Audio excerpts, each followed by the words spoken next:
remember when I was like literally just starting to play, I was in high school and I had this really brilliant teacher.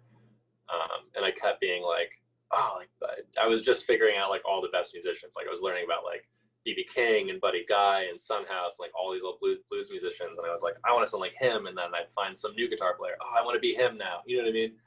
And all meanwhile, I'm trying to like sound like me too. And my guitar teacher, I was like, how do I figure out like how I sound? Like, what am I supposed to do? Like, I'm transcribing so much. I'm learning all these songs. And he's like, don't listen to music for a month. Right. And I was like, whoa, what? Like, don't listen to music for an entire, like, and he's like, yeah, it's like, there's too much noise in your head right now. And you're not actively listening to yourself. You're like passively listening to yourself and actively listening to everyone else.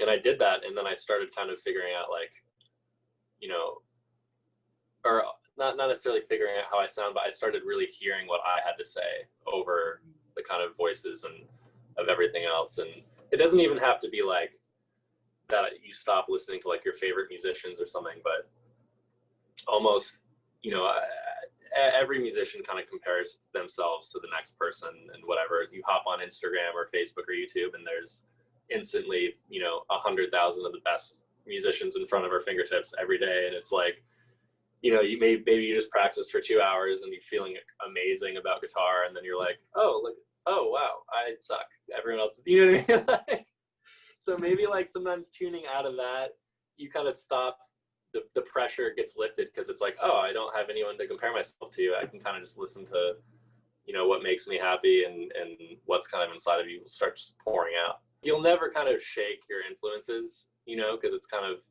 it's kind of the same thing. Like I always say, you're a product of like your 3 best friends. You know what I mean? Whoever you hang out with, like you pick up their mannerisms and you start thinking like them, and you know, kind of the same thing with your influences in a way. Like you'll start kind of playing or feeling time or